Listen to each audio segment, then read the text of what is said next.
কত সুন্দর খাস্তা আর মচমচে হয়েছে দেখুন।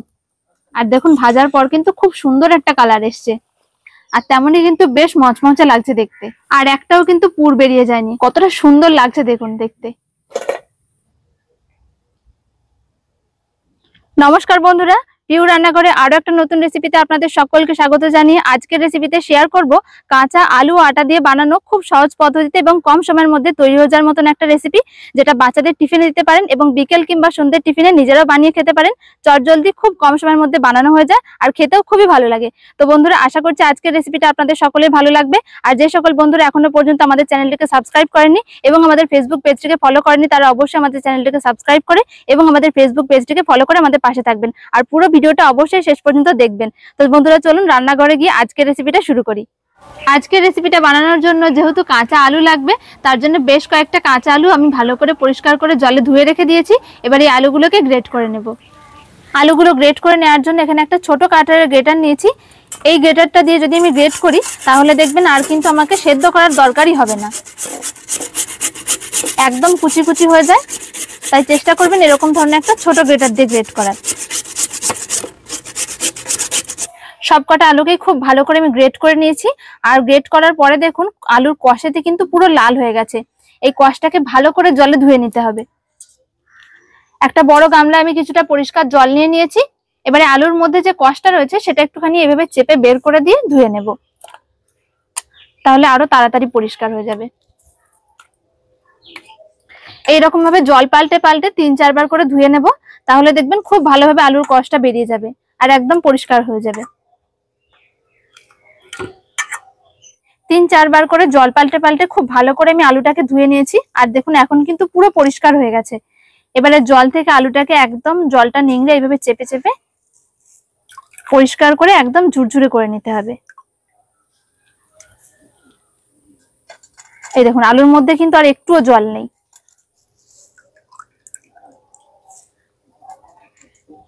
আলুগুলোকে খুব ভালো করে জল থেকে নিংড়ে তুলে নিয়েছি, এখন পুরো ঝুরঝুরে হয়ে গেছে। আর এখানে আমি কিছুটা গাজর নিয়েছি, গাজরটাকে আমি ভালো করে খোসা ছাড়িয়ে জলে ধুয়ে পরিষ্কার করে রেখে দিয়েছি। এবার এই ধুয়ে রাখা আলুর ওপরেই আমি গ্রেট করে নিচ্ছি। গাজরটাকে কিন্তু গ্রেট করার পর আর ধোবো না, তার জন্য আমি সরাসরি আলুর ওপরেই গ্রেট করে নিচ্ছি। আর আমি এখানে গাজর দিচ্ছি, চাইলে কিন্তু আপনারা এখানে অন্য কিছুও দিতে পারেন। ছোট ছোট কুচি করে বিনস দিতে পারেন, ক্যাপসিকাম দিতে পারেন। আলু গাজর খুব ভালোভাবে গ্রেট করে নিয়েছি। আর দেখুন গ্রেট করার ফলে কিন্তু একদম মিহি হয়ে গেছে। আর এরকম যদি মিহি হয় তাহলে কিন্তু সিদ্ধ করার দরকার হবে না। সবকিছু গ্রেট করে নেওয়ার পর একটা কড়াই বসিয়ে দিয়েছি, পুরটা বানিয়ে নেব। আর এই পুরটা বানাতে খুব জোর 2 থেকে 3 মিনিট মতন সময় লাগবে। যেহেতু আলু সিদ্ধ করার ঝামেলা নেই, সরাসরি কাঁচা আলু দিয়ে বানানো হয়ে যায়, তাই খুব কম সময়ের মধ্যে তৈরি হয়ে যায়। কড়াই কিছুটা তেল দিয়ে দিচ্ছি। আর আমি এখানে সাদা তেল দিচ্ছি, চাইলে কিন্তু সর্ষের তেল দিয়েও করতে পারেন। তেলে দিয়ে দিচ্ছি 1 চামচ গোটা জিরে, গ্রেট করে নেওয়া 1 চামচ আদা,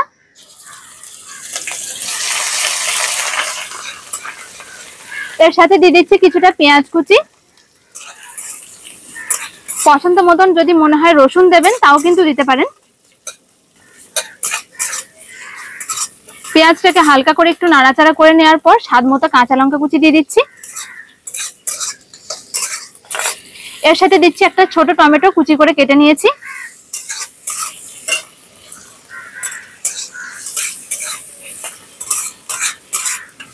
এগুলোকে দেওয়ার পর কিন্তু একদম খুব বেশি লালচে করে ভাজার দরকার নেই, মোটামুটি একটুখানি তেলে নাড়াচাড়া করে নিলেই হবে।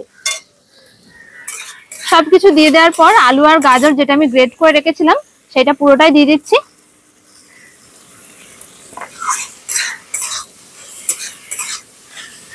দিয়ে দিচ্ছি স্বাদ মতো লবণ, 1/2 চামচ হলুদের গুঁড়ো, 1/2 চামচ দিচ্ছি ধনে গুঁড়ো, 1 চামচ জিরের গুঁড়ো, আর 1/2 চামচ দিচ্ছি গরম মশলার গুঁড়ো। একদম ঘরোয়া মশলা, ঘরোয়া উপকরণ। এবারে দেওয়ার পরে সবকিছু খুব ভালো করে মিশিয়ে নেব। মশলাগুলো দেওয়ার পরে 1-1.5 মিনিট মতন শুধু একটুখানি নাড়াচাড়া করব। কোনো কিছু ভাজার দরকার নেই, সেদ্ধ করার দরকার নেই, সরাসরি কাঁচা আলু দিয়ে এরকম ভাবে একটুখানি নাড়াচাড়া করে নিলেই হবে। খুব কম সময়ের মধ্যে তৈরি হয়ে যায়। সবকিছু দিয়ে খুব ভালো করে মিশিয়ে নিয়ে 1-1.5 মিনিট মতন একটু নাড়াচাড়া করে নিয়েছি। আর এখন কিন্তু এই পুরটা পুরোপুরি তৈরি, এর থেকে বেশি আর ভাজার দরকারই নেই। এবারে পুরটাকে আমি নামিয়ে ঠান্ডা করে নেব। পুরটাকে নামিয়ে কিছুক্ষণ ঠান্ডা করে নিতে হবে, তার জন্য কিন্তু পুরটা আগে থেকেই বানিয়ে নেবেন। আর এর মধ্যে চাইলে কিন্তু আপনারা ডিমও দিতে পারেন, তাতেও কিন্তু খেতে ভালো লাগবে। এদিকে পুরটা নামিয়ে রেখে দিয়েছি, ঠান্ডা হতে থাক। এর মাঝখানে আমি আটাটা মেখে নেব। আমি এখানে বেশ কিছুটা পরিমাণে আটা নিয়ে নিয়েছি, গমের আটা। আটাটাকে আমি একটা থালায় ঢেলে নিলাম। আপনারা কিন্তু পরিমাণ মতন নিয়ে নেবেন, যেমন ইচ্ছা। স্বাদ মতো লবণ দিয়ে দিচ্ছি। এর সাথে দিয়ে দিচ্ছি 1/2 চামচ গরম মশলার গুঁড়ো। খুব ভালো করে মিশিয়ে নিচ্ছি। নুন আর গরম মশলা দিয়ে খুব ভালো করে আটাটার সাথে মিশিয়ে নিয়েছি। এবারে অল্প অল্প করে জল দিয়ে মেখে নেব। তবে খুব বেশি নরম করা যাবে না, একটু শক্ত করেই মাখতে হবে, তা না হলে কিন্তু শেপটা দেওয়া যাবে না। আটার ডোটাকে মেখে আমি রেডি করে নিয়েছি। আর দেখুন, আমরা যেরকম রুটি খাই তার থেকে কিন্তু একটু হালকা শক্ত হবে, তবে তার মধ্যেই নরম হবে। এইরকম ভাবেই মাখতে হবে, যেন না খুব বেশি নরম হয়ে যায়। খুব বেশি নরম হয়ে গেলে শেপটা দেওয়া যাবে না। এবার এই আটার ডোটাকে আমি কিছুক্ষণের জন্য একটু রেস্টে রেখে দেবো। 5 মিনিট মতন রাখলেই কিন্তু হবে। পুরটাও ঠান্ডা হয়ে গেছে, এদিকে আটার ডোটাও বেশ খানিকক্ষণ রেস্ট হয়ে গেছে। এবার আমি এক এক করে স্ন্যাক্সের শেপগুলো তৈরি করে নেব। আটার ডোটাকে আমি আরো একবার খুব ভালো করে হাতে করে মেখে নিচ্ছি। আর এর থেকে আমি দুটো লেচি কেটে নেব বড় বড় করে। যদি বড় কোনো চাকি থাকে তাহলে এই লেচিটা দিয়ে কিন্তু একবারই তৈরি করে নেওয়া যায়, তবে যেহেতু এই চাকিটা ছোট তার জন্য আমি দুভাগ করে নিচ্ছি।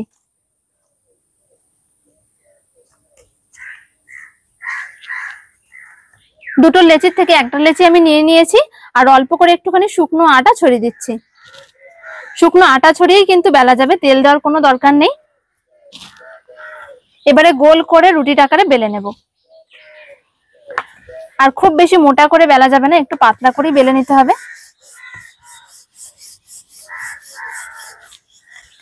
বড় করে একটা রুটির আকারে বেলে নিয়েছি, দেখুন। আর কিরকম পাতলা হয়েছে দেখাচ্ছি, দেখুন। এই দেখুন, ঠিক এরকম, যেরকম আমরা রুটি খাই সেই রকম।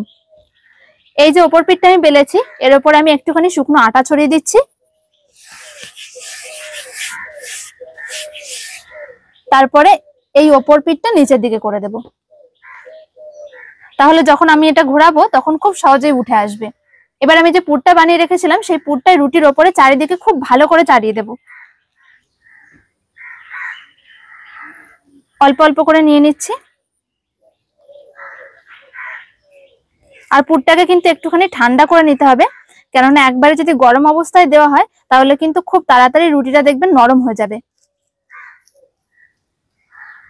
আর এই ওপর দিকটা বা চার সাইড গুলো একটু একটু করে ফাঁকা রাখতে হবে, একেবারে পুরোপুরি ভর্তি করা যাবে না। পুরটাকে আমি খুব ভালো করে চারিদিকে লাগিয়ে নিয়েছি। আর দেখুন, এই চার সাইডে কিন্তু একটু করে ফাঁকা রয়েছে, এরকম ভাবে একটুখানি করে ফাঁকা রাখতে হবে। আর এই ওপর দিকটা একটুখানি ভালো করে সমান করে দিতে হবে।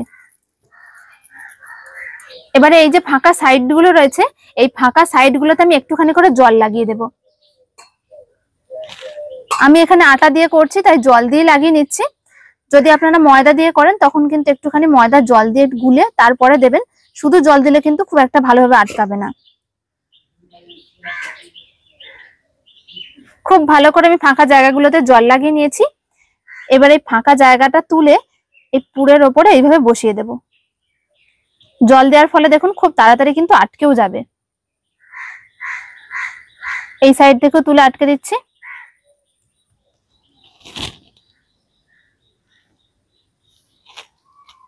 এরকম 3টে সাইড আমি আটকে নিয়েছি। এবারে এই সাইড থেকে ভাঁজ দিতে শুরু করব, তবে গোল করব না, এরকম একটুখানি চ্যাপটাই থাকবে। নিচেই আটা দেওয়ার ফলে দেখুন একটুও কিন্তু নিচেই লেগে নেই, খুব তাড়াতাড়ি উঠে যাচ্ছে।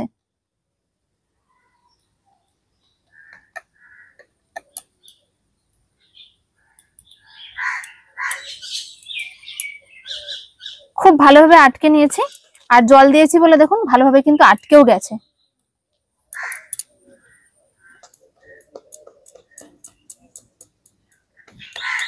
এইভাবে হাতে করে চেপে চেপে দিতে হবে একটুখানি, যাতে করে পুরটা চারিদিকে একটুখানি ছড়িয়ে যায়। এবার একটা চাকু নিয়েছি, চাকু দিয়ে আমি কেটে কেটে শেপটা দিয়ে নেব। আর আমি এরকম ভাবে একটুখানি টেরা বেঁকা করে কেটে নিচ্ছি। যেমন ইচ্ছা শেপ করে কেটে নিতে পারেন।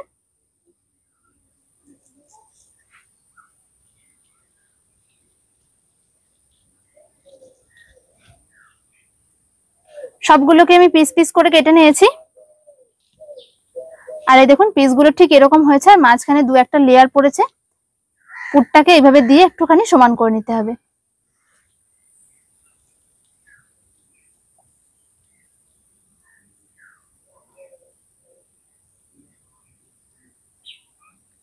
আর আমি এরকম একটু ছোট ছোট করেই কেটেছি, তাহলে দেখতেও ভালো লাগে আর খুব তাড়াতাড়ি ভাজাও হয়ে যায় আর খেতেও ভালো লাগে। যদি মনে হয় আরেকটু বড় বড় করে করবেন তাও কিন্তু করতে পারেন, তবে তাতে করে কিন্তু ভাজতে অনেকটা সময় লাগবে।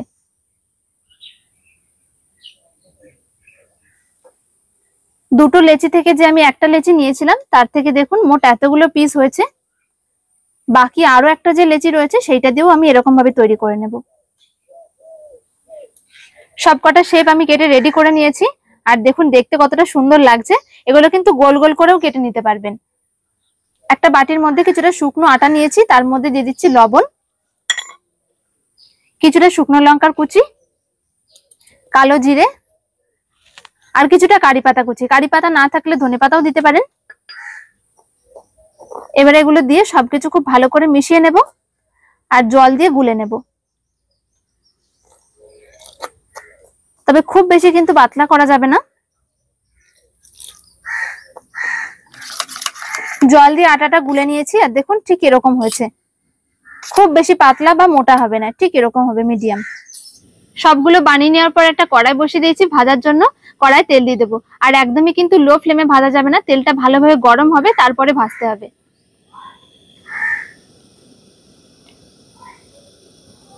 তেলটা ভালোভাবে গরম করে নিয়েছি, আর আমি এখানে যে আটার ঘোলটা তৈরি করে রেখেছিলাম তার মধ্যে এগুলো ডুবিয়ে দেব। খুব ভালো করে ডুবিয়ে নিতে হবে। তারপরে এইভাবে করে একটুখানি ঝেড়ে নিতে হবে, সরাসরি তেলে দিয়ে দেব।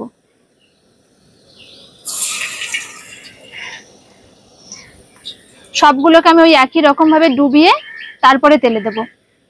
এই রকম ভাবে যদি না দেওয়া হয় তাহলে কিন্তু খুব একটা খেতে ভালো লাগবে না, তার সাথে সাথে ভিতরের পুরটাও কিন্তু বেরিয়ে যেতে পারে।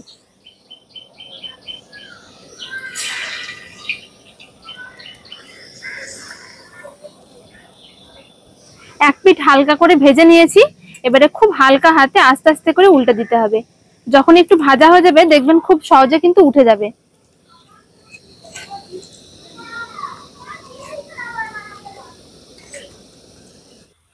উল্টে পাল্টে সবগুলোকে খুব সুন্দর করে ভেজে নিয়েছি।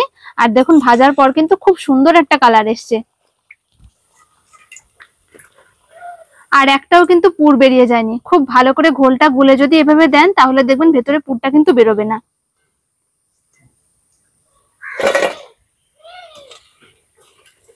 কতটা সুন্দর লাগছে দেখুন দেখতে। বাকি যেগুলো রয়েছে সেগুলোকে আমি এরকমই ডুবো তেলে ভেজে নিচ্ছি। যদি মনে হয় বাচ্চাদের টিফিনে দেবেন তাহলে কিন্তু এগুলোকে যেরকম ভাবে মোমো সিদ্ধ করে সেরকম ভাবে একটুখানি ভাপিয়ে নিয়ে তারপরে কিন্তু সস দিয়ে খেতে দিতে পারেন। বা যদি ভাপানোর পর মনে হয় হালকা তেলে একটুখানি সেঁকে নেবেন তাও কিন্তু করতে পারেন, সেভাবেও ভালো লাগবে। সবগুলোকে ওই একই রকম ভাবে আটার ঘোলে চুবিয়ে ভেজে নিচ্ছি। আজকের স্ন্যাক্স গুলো তৈরি করার জন্য আমি আটা দিয়েই বানিয়েছি। যদি মনে করেন আপনারা আটার পরিবর্তে কিন্তু ময়দাও ব্যবহার করতে পারেন। আটা যেহেতু ময়দার থেকে অনেক বেশি স্বাস্থ্যকর আর অনেক বেশি সহজলভ্য, কারণ এটা প্রায় সময় আমাদের বাড়িতেই থাকে, তাই যখনই মন চাইবে তখনই কিন্তু বানিয়ে নিতে পারবেন। আর খেতেও কিন্তু বেশ ভালো লাগে। উল্টে পাল্টে সবগুলোকে আমি বেশ মুচমুচে করে ভেজে নিয়েছি, আর সব ভাজা হয়ে গেছে। এবার তুলে নেব। সবগুলোই দেখুন বেশ মচমচে করে ভেজে নিয়েছি। ভাজার পর দেখুন কতটা সুন্দর কালার এসছে, আর তেমনই কিন্তু বেশ মচমচে লাগছে দেখতে।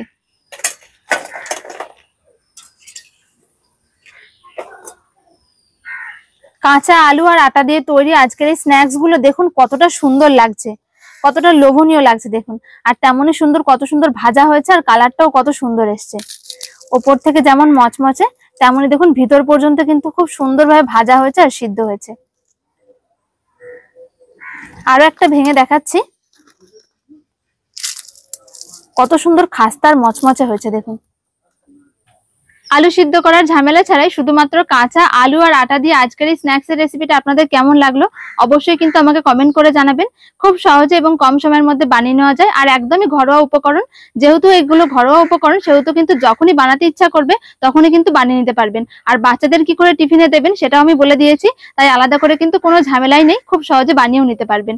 তো বন্ধুরা, আশা করছি আজকের রেসিপিটা আপনাদের সকলে ভালো লেগেছে। ভালো লাগলে অবশ্যই একটা লাইক শেয়ার কমেন্ট করবেন এবং আমাদের চ্যানেলটিকে সাবস্ক্রাইব করে আমাদের পাশে থাকবেন। দেখা হচ্ছে পরের ভিডিওতে। সকলে ভালো থাকবেন, সুস্থ থাকবেন। ধন্যবাদ।